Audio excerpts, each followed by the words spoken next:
Heart attack বা myocardial ইনফার্কশনে প্রত্যেক বছর মারা যায় লক্ষ লক্ষ মানুষ।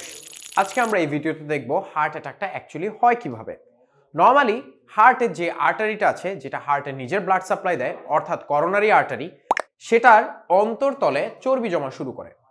বিভিন্ন চর্বি জাতীয় খাবার বেশি খাওয়ার ফলে, অথবা বডি যদি ওবেসিটি থাকে বা বডি যদি ওবেস হয়, তখন সেই ক্ষেত্রে এই ধমনীর অন্তর্গাত্রে চর্বি জমা স্টার্ট করে। চর্বিগুলোর বহির্ভাগ ক্রমশ শক্ত হয়ে যায় এবং একসময় এটা কোনো কারণে ফেটে যেতে পারে। Think of it as like একটা পিম্পল। এটা বড় হচ্ছে, এর বাইরের সাইডটা নরম হয়ে যাবে এবং তখন হালকা প্রেসারে পিম্পলটা ফেটে যায়। সেম ভাবে ধমনীর ভেতরে চিন্তা করো না, একটা পিম্পল হচ্ছে যেটার ভেতরে চর্বি জমছে ক্রমাগত। এটাকে বলা হয় অ্যাথেরোস্ক্লেরোসিস। এই প্রসেসটাকে বলা হয় অ্যাথেরোস্ক্লেরোসিস।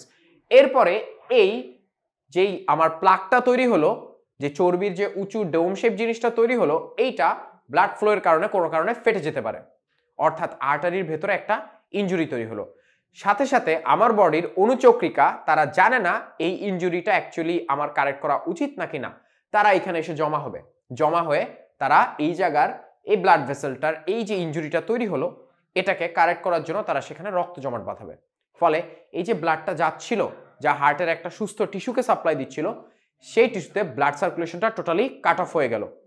এখন এই যে হার্টের মাসলের কোষগুলো, এগুলো আর এখন অক্সিজেনযুক্ত রক্ত পাচ্ছে না। তখন কি হবে? এই মাসলগুলোর বা কোষগুলো মরা শুরু করবে। এই অবস্থাটাকে আমি বলি মায়োকার্ডিয়াল ইনফার্কশন। ইনফার্কশন কথাটার মানে হচ্ছে দম বন্ধ হয়ে যাওয়া অক্সিজেনের অভাবে। ফলে এই রকম একটা কমপ্লিকেটেড ক্লিনিক্যাল কন্ডিশনকে আমরা বলি হার্ট অ্যাটাক। এখন আমরা দেখব হার্ট অ্যাটাকের লক্ষণগুলো কি কি। হার্ট অ্যাটাকের লক্ষণ প্রথমে হবে বুকে ব্যথা বা অ্যানজাইনা। চিনচিন একটা ব্যথা হবে, ব্যথাটা আস্তে আস্তে বাম হাতের দিকে ছড়িয়ে পড়বে, কাঁধে ছড়িয়ে পড়বে।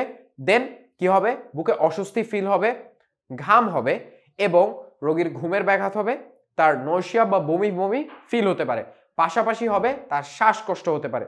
এই লক্ষণগুলো হার্ট অ্যাটাকে খুবই কমনলি দেখা যায়। এই হার্ট অ্যাটাকটা শিওর হওয়ার জন্য আমরা করি এনজিওগ্রাম।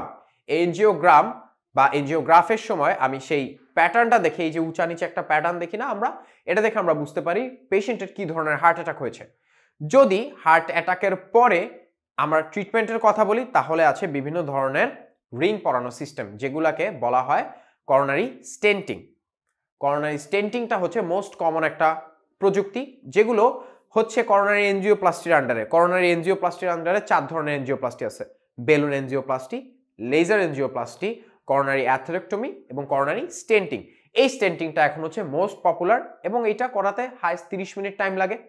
ফলে যারা হার্ট অ্যাটাকের রিস্কে আছে, যাদের আর্টারিতে প্লাক হয়ে আছে বা চর্বি জমা হয়ে আছে, সেই সব পেশেন্টদেরকে আমরা রিং পরিয়ে দেই বা এই করোনারি স্টেন্টিং করানোর মাধ্যমে তাদের এই হার্ট অ্যাটাকের ঝুঁকিটাকে অনেকটা কমিয়ে আনা হয়। তো ধন্যবাদ সবাইকে ভিডিও দেখার জন্য। আশা করি তোমরা সবাই বুঝতে পেরেছো।